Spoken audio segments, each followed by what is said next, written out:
तो आज हम लोग प्रीलिम्स स्पेसिफिक टॉपिक जो इंडियन हिस्ट्री का पार्ट है, religious ideas of 6th century BC, Ajivakas, Buddhism और जैनिज़्म, ये पढ़ने जा रहे हैं।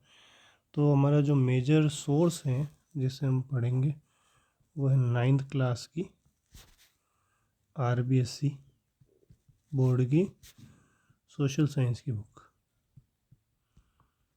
और लगभग मेजर जो पिछले 10 साल के क्वेश्चन है ना, तो 10 साल के क्वेश्चन में से आप ये मान लीजिए 99% क्वेश्चन आपके जो है सॉल्व हो जाएंगे इसी कंटेंट से ना, इधर उधर कहीं भागने की ज़रूरत नहीं है। तो देखिए, सिंपल सा फंडा है, स्टिक टू स्टैंडर्ड सोर्स। हमने पहले भी बात की है, अथाह समुंदर है, कंटेंट इतना मिल जाएगा आपको जिसको कोई हद नहीं है। जैनिज़्म बुद्धिज़्म पे आप कंटेंट देखने जाओगे, दुनिया भर का कंटेंट मिल जाएगा, लेकिन सब आप याद रख नहीं सकते, सब याद नहीं रह सकता, ठीक है ना। तो मिनिमम पढ़ो, मैक्सिमम आउटपुट निकालो। मिनिमम एफर्ट तो डालना ही है खैर, लेकिन कंटेंट मिनिमम और आउटपुट जो मैक्सिमम हो। तो ये 9th क्लास का जो कंटेंट है ये पढ़ रहे हैं हम। तो सबसे पहले जैनिज़्म पढ़ते हैं हम। 3 सेक्ट दे रखे हैं, वैसे तो लोकायत और काफ़ी सारे हैं वैदिक, लेकिन हम 3 सेक्ट्स जो हैं पढ़ेंगे। तो सबसे पहले जैनिज़्म से चालू करते हैं। तो कंटेम्प्रेरी था वैदिक एज के, इधर तो वेद उपनिषद ये चल रहे थे, वेदास, और इधर ही इनकी मतलब ये देख लिए अगेंस्ट ही मान लीजिए, पैरेलल वर्ल्ड चल रहा था वैदिक एज के। कौन सा? जैनिज़्म, बुद्धिज़्म, आजीविकास, ये है ना। तो जैसे इसका फाउंडर कौन थे? वर्धमान महावीर। अब वर्धमान जो है इनके बचपन का नाम था, महावीर भगवान के, ठीक है। और 24वें और लास्ट तीर्थंकर थे। तीर्थंकर मतलब कि इनके जो गुरु है, ठीक है ना। प्रथम तीर्थंकर कौन थे? फर्स्ट तीर्थंकर इनके थे पार्श्वनाथ, ठीक है, सॉरी ऋषभदेव आदिनाथ जो थे फर्स्ट तीर्थंकर थे। और उसके बाद 23rd कौन थे? पार्श्वनाथ। और 24वें और लास्ट तीर्थंकर जो थे वो कौन थे? हुए वर्धमान महावीर।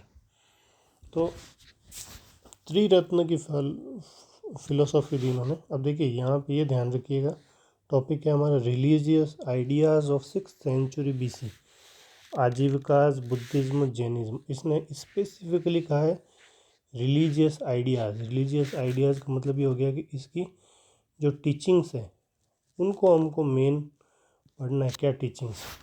अब इनके काउंसिल्स भी है, इनमें कई चीज़ें, इनके उपन्यास भी हैं, इनके बुक्स भी हैं, तो ये सब हमें पढ़ना ही नहीं। इसमें स्पेसिफिकली कहते रिलीजियस आइडियाज़, मतलब जो टीचिंग्स है इनकी वो पढ़नी है आपको। तो त्रिरत्न की फ़िलोसॉफी दी इन्होंने, भगवान महावीर ने। क्या दी? Right faith, right knowledge, right conduct, ठीक है। तीर्थंकरों ने जो भी पढ़ाया उसमें आप उसको जो है आप फॉलो करो, इन्होंने ये कहा, ठीक है। तो 5 जो है ग्रेट वॉज दिए इन्होंने, 5 जो व्रत हैं, 5 व्रत दिए, राइट। ये तो देखिए ये जो त्रिरत्न है, ये राइट फेथ, ठीक है, विश्वास रखिए, ठीक है, राइट नॉलेज, ठीक है, राइट कंडक्ट। मतलब ये क्या कहना चाह रहे हैं कि एक तो विश्वास रखिए तीर्थंकरों के जो टीचिंग्स है उसके ऊपर, ठीक है। राइट नॉलेज, आपको बाकायदा ज्ञान होना चाहिए, पढ़िए, इनसे ज्ञान लीजिए। राइट कंडक्ट, सबके साथ आप अच्छा व्यवहार करें, है ना, व्यवहार अच्छा करें, जैसा बोओगे वैसा पाओगे। और 5 व्रत दिए इन्होंने, अहिंसा की, कभी वायलेंस न करें, कभी हिंसा न करें, सत्य वचन, हमेशा सत्य बोलें, अष्टेय का मतलब कभी चोरी न करें, ठीक है। ब्रह्मचर्य का दिया कि भाई जो ब्रह्मचर्य है वो उसको फॉलो करें। और अपरिग्रह का मतलब क्या हो गया? डू नॉट एक्वायर प्रॉपर्टी, जमा मत कीजिए, ठीक है ना भाई। आप जमा क्यों करते हैं? आपकी आज की ज़रूरत जो है, आज की ज़रूरत पूरी हो गई तो ठीक है, कल आप रहेंगे नहीं रहेंगे उसका कोई भरोसा थोड़ी है। तो डू नॉट एक्यूमुलेट, जमा न करें। तो ये 5 व्रत हो गए, पंचव्रत, ठीक है। तो अहिंसा, सत्यवचन, अष्टेय, ब्रह्मचर्य और अपरिग्रह, ठीक है। फिर उन्होंने अणुव्रत का सिद्धांत दिया। अणुव्रत का सिद्धांत का मतलब क्या था कि कोई जैसे हाउस होल्ड है, कोई गृहस्थ है, ठीक है, तो वो माइल्डर फॉर्म भी यूज़ कर सकते हैं, ठीक है ना। कि मतलब आप एकदम सन्यासी भी ना बने और आप एकदम मतलब ऐश करने वाला भी ना बने, बीच का पाथ भी फॉलो कर सकते हैं। तो बीच के पाथ को इन्होंने क्या कहा? अणुव्रत, ठीक है। अच्छा, इसका जो एक मोस्ट डिस्टिंक्टिव फीचर था जैनिज्म का, वो क्या था? अनेकांतवाद या स्यादवाद। इसका मतलब क्या है? Truth can be viewed from अनेक या वेरियस एंगल। सच को देखने के कई तरीके हैं, उसको इन्होंने स्यादवाद कहा। स्यादवाद पूरा एक अलग टॉपिक है जिसको आप पढ़ सकते हैं, ठीक है। तो हमें यहाँ PhD करनी नहीं है, तो हम इसके बारे में जितना हमें ज़रूरत है वही जानेंगे। क्वेश्चन सीधा आता है, स्यादवाद किससे संबंधित है? जैनिज्म, बुद्धिज्म, लोकायत, विशेषिका। तो जैनिज्म से संबंधित है, ठीक है। वर्धमान इनके बचपन का नाम था। और क्या हुआ कि ये भी ठीक है, अच्छी क्लेन से थे। और फिर क्या हुआ, वैराग्य जाग उठा। तो पांडिवर्धन थे इनके बड़े भाई, पांडिवर्धन से इन्होंने परमिशन ली और निकल गए जंगल के लिए, ठीक है। फिर इन्होंने क्या किया? महावीर यूज प्राकृत लैंग्वेज में इन्होंने जो है अपने मैसेज स्प्रेड किए, अपनी टीचिंग्स स्प्रेड की। 2 सेक्ट इससे संबंधित, Digambar, Shwetambar. Who remain naked, जो वस्त्र नहीं पहनते थे वो तो कहलाए दिगंबर, और जो वस्त्र सफ़ेद वस्त्र पहनते थे वो कहलाए श्वेतांबर। ये भी, इसकी भी एक अलग कहानी है कि वो अशोक का जो बेटा था चंद्रगुप्त मौर्य, वो चला गया साउथ में कहीं, ठीक है ना। तो जो उसके साथ गए वो अलग सेक्ट के हो गए। दिगंबर शायद उसके सेक्ट वाले थे, हो सकता है मैं थोड़ा उल्टा बोल रहा हूँ, एक बार क्रॉस चेक कर लेना इसको। उसके साथ वाले दिगंबर हो गए, जो पीछे रहे वो श्वेतांबर हो गए, ठीक है ना। कोई स्थल बहु था तो उन दोनों में वो हो गई कि भाई हम तो इसका साथ देंगे। तो इस तरह से ये हुआ, इसकी ये कहानी है, हमें उसका कोई मतलब नहीं है। तो फर्स्ट तीर्थंकर हमने देख लिया ऋषभदेव, 23rd जो थे पार्श्वनाथ थे। फिर निर्वाण कब हुआ? निर्वाण मतलब कि शरीर छोड़ दिया, शरीर त्याग कर दिया 527 BC में, पावापुरी बिहार के अंदर है, बिहार के अंदर इन्होंने शरीर त्याग दिया। अच्छा, क्या टीचिंग्स है इनकी? तो इन्होंने कहा रीज़न फॉर जॉय एंड सोरो, खुशी और गम जो है वो मन से है, जो आदमी के अंतःकरण है उससे है। बाकी खुशी और सोरो का कोई लेना देना नहीं है। आदमी अपने आप को अपने मन से दुखी होता है और मन से खुश होता है, ठीक है।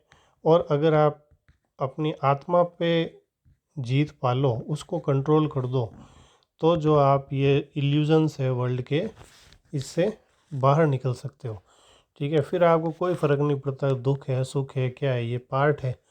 तो इनके ऊपर अगर आप विन कर जाओ, जीत जाओ, तो आप इस वर्ल्ड के इल्यूजन से बाहर निकल सकते हो। तो महावीर ने कहा Karma is the reason of rebirth. आपके जो कर्म हैं वो आपके बार बार जन्म लेने का कारण बनते हैं। आप जैसे कर्म करोगे वैसे ही आपको वापस जन्म लेना पड़ेगा। तो मोक्ष जो है only way to get out of cycle, इस साइकिल से बार बार रीबर्थ के साइकिल से निकलने का एक ही तरीका है, क्या है? मोक्ष। और मोक्ष कैसे प्राप्त कर सकते हैं? उसके लिए उन्होंने ये 5 व्रत बताए, ठीक है, त्रिरत्न बताए।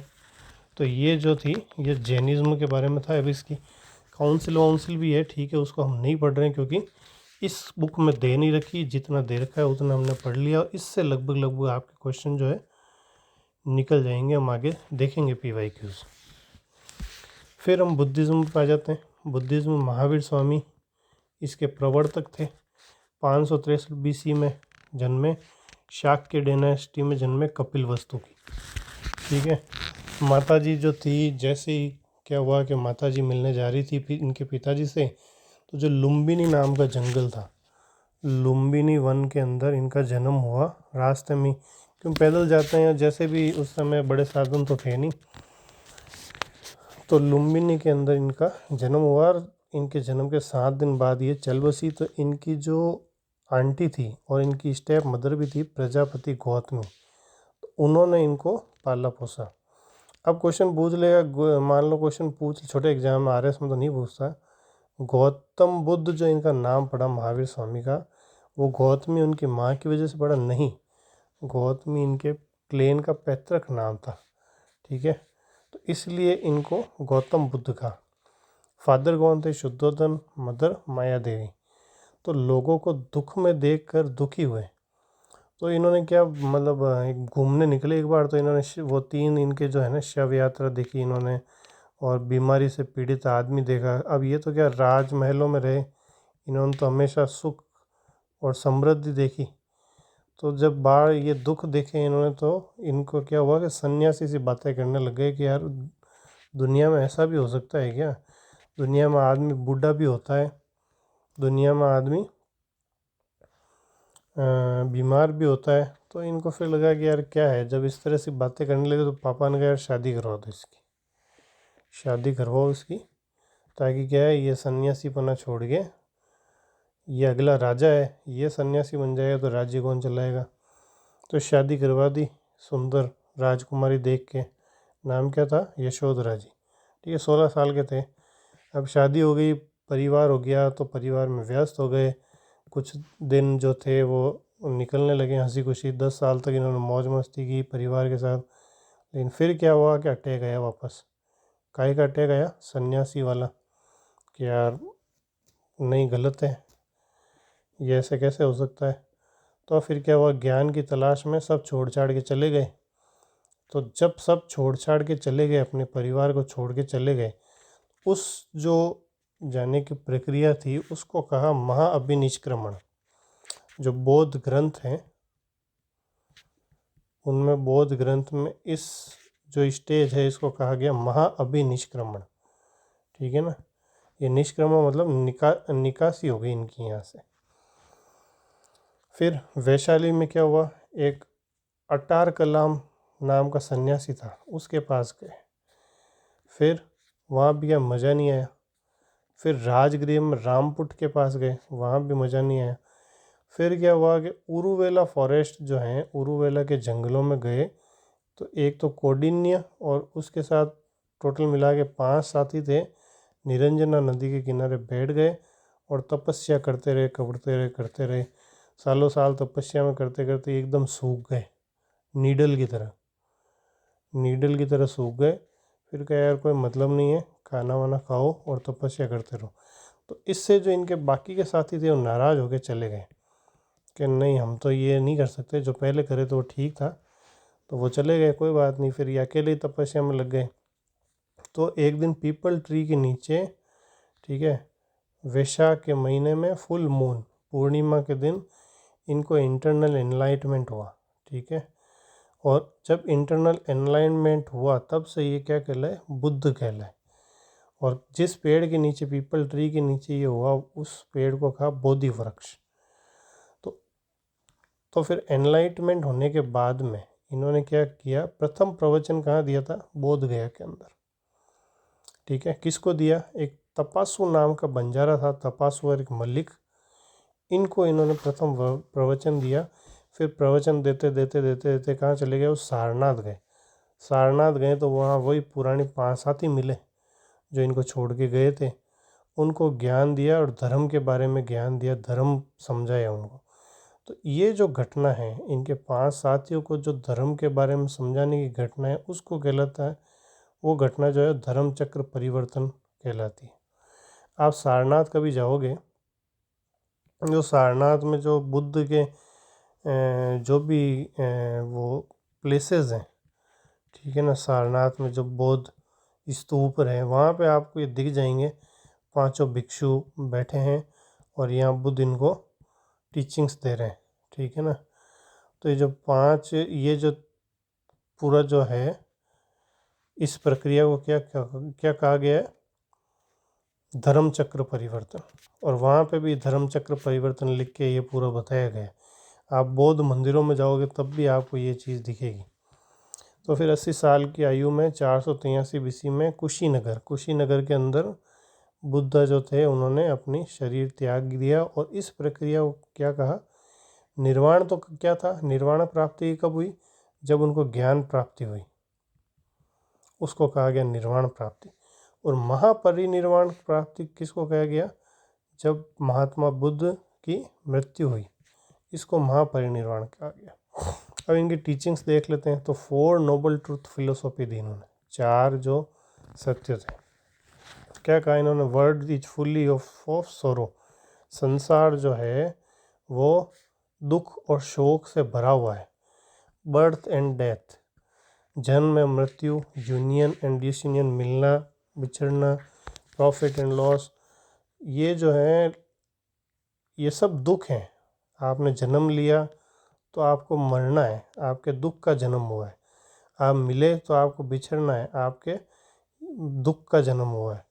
प्रॉफिट हुआ है तो लॉस भी हो सकता है, ये भी एक तरह से दुख का जन्म है। फिर दूसरा ट्रुथ कौन सा है, रीज़न ऑफ सॉरो, कि जो दुख हैं इनका कारण क्या है, ग्रीड एंड पैशन, आदमी का घमंड और आदमी की इच्छाएं। भाई आपको कोई इच्छा ही नहीं है तो आपको किस बात का दुख। आपकी इच्छा थी कि आप प्रॉफिट कमाएं, पैसे कमाएं, आपने पैसे नहीं कमाए, मान लो आपको पैसे नहीं मिले, तो आपको दुख होगा कि अरे यार गलत हो गया। तो जब आपकी कोई इच्छा ही नहीं होगी तो फिर काहे का दुख। फिर एंड ऑफ सोरो can be eliminated bye resolving illusions. और एंड ऑफ पैशन, आप इच्छाओं का मरण कर दें, इच्छाओं को ख़त्म कर दें, ठीक है, तो आपके जो दुख हैं वो कम हो जाएंगे, ख़त्म हो जाएंगे। पाथ क्या है इसका, 8 फोल्ड पाथ बताया, मिडिल पाथ, अष्टांगिक मार्ग बताया इन्होंने दुख को कम करने का। क्या क्या बताया कि एक तो इच्छाएं जो है, ये इच्छाएं हैं हमें जो जन्म मृत्यु के चक्कर में बांध कर रखती है, ठीक है। तो जो इच्छाएं इनको ख़त्म कर दोगे तो आपके जो दुख का है वो दुख ख़त्म हो जाएगा।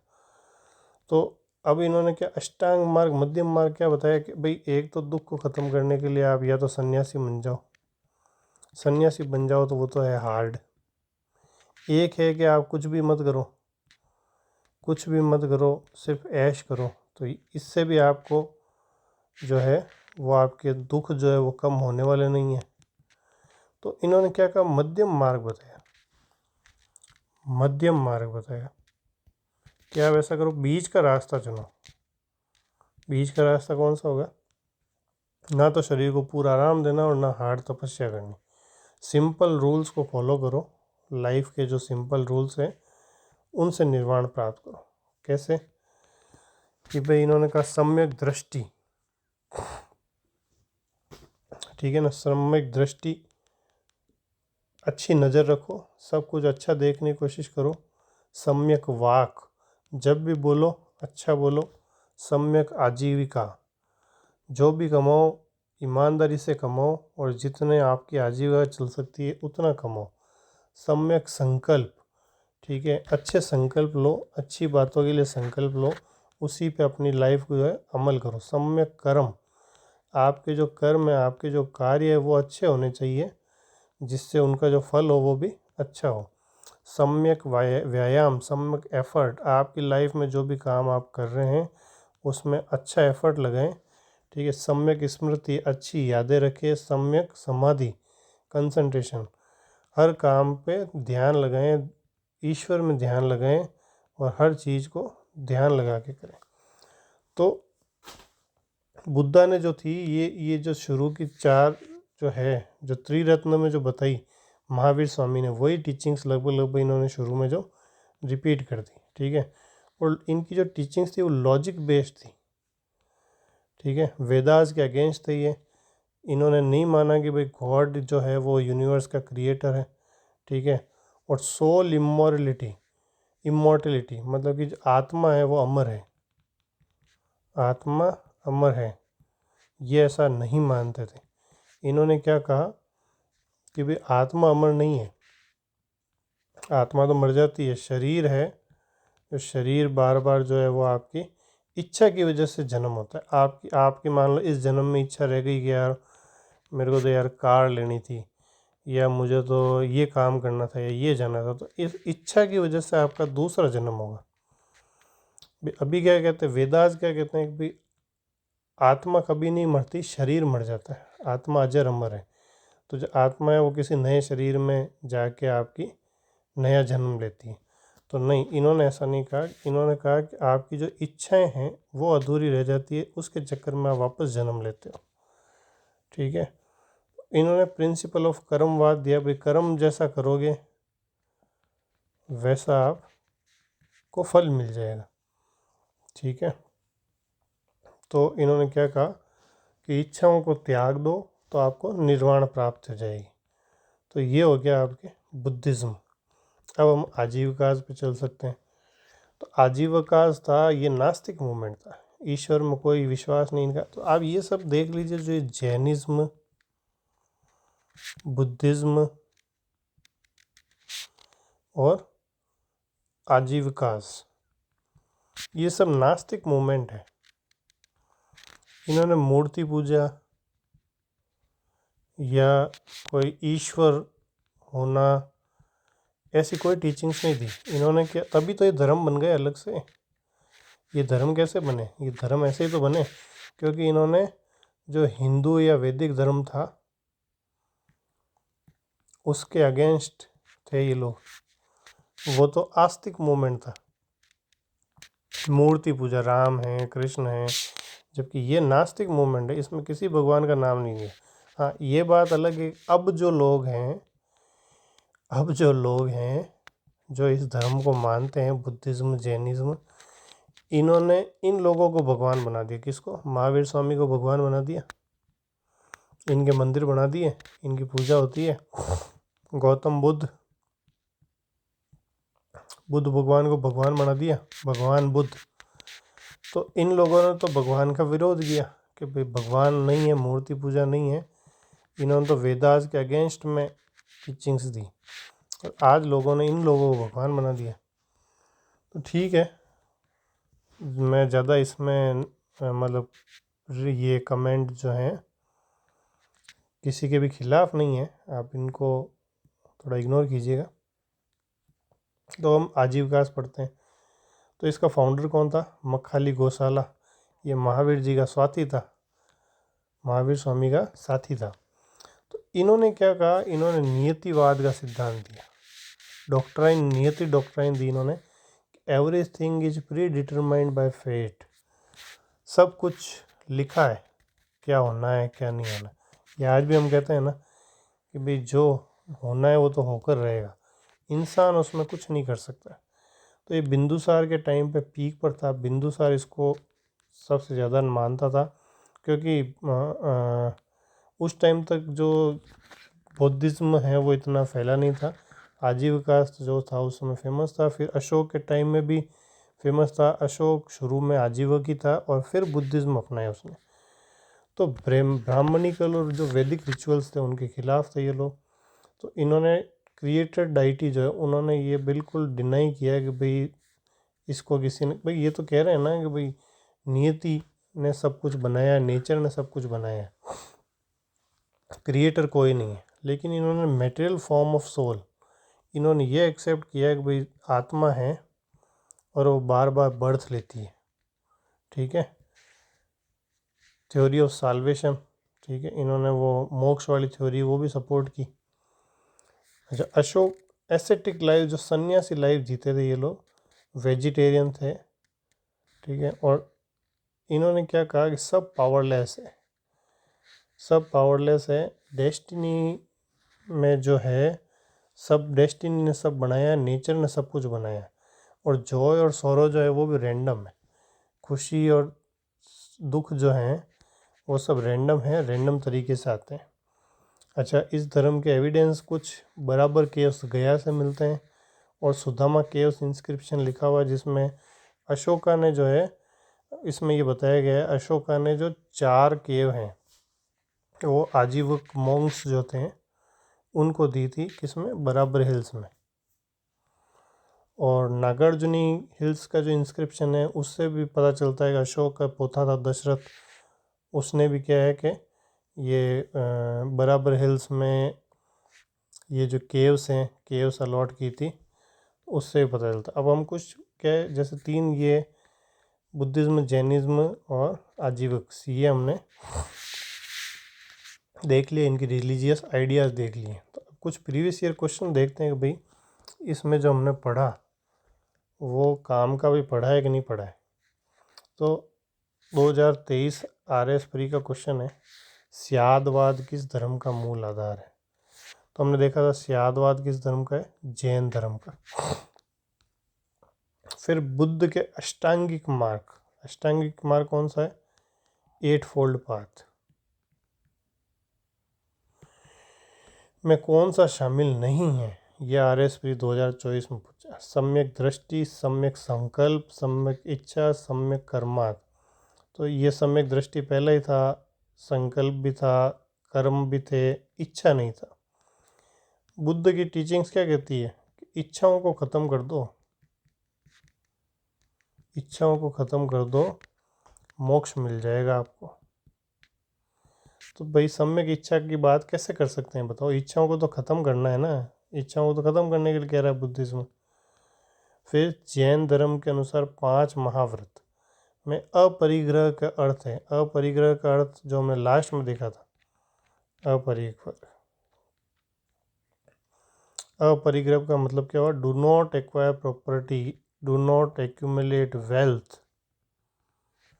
ठीक है, धन इकट्ठा मत करो, जितनी ज़रूरत है उतना रखो, बाकी बांट दो।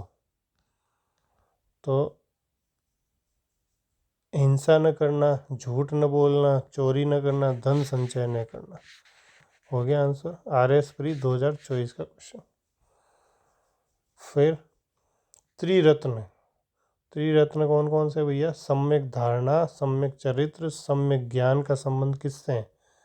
क्या देखा हमने, त्रिरत्न और महाव्रत, किसमें, जैन धर्म में। RS प्री 2021 का क्वेश्चन। अणुव्रत सिद्धांत का प्रतिपादन, अणुव्रत हमने देखा था, अणुव्रत किस में देखा था हमने,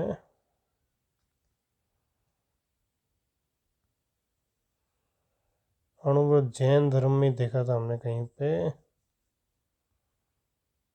ये रहा अणुव्रत, household practice middle form. ये जो है मिडिल फॉर्म अणुव्रत कहलाती है, ये किस में देखा, जैनिज्म में। तो क्वेश्चन क्या है, अणुव्रत सिद्धांत का प्रतिपादन किस धर्म में है, महायान, हीनयान, जैन, लोकायत। आंसर हो गया जैन धर्म। तो अब आप देखिए ये लगभग सारे क्वेश्चन जो हैं अपने इस कंटेंट से हो गए क्लास 9th की RBSE की बुक से। तो फिर क्यों अपने को कंटेंट के पीछे भागना, क्यों एक्स्ट्रा पढ़ना, जो इसमें दे रखा है वो पढ़ लें, है ना। तो इसमें आपको कोई सजेशन हो और कोई इम्प्रूवमेंट हो तो आप प्लीज़ कमेंट सेक्शन में कमेंट करें। एक टॉपिक हो गया, हम नेक्स्ट टॉपिक हम देखते हैं किसके ऊपर बनाते हैं। ठीक है दोस्तों, धन्यवाद।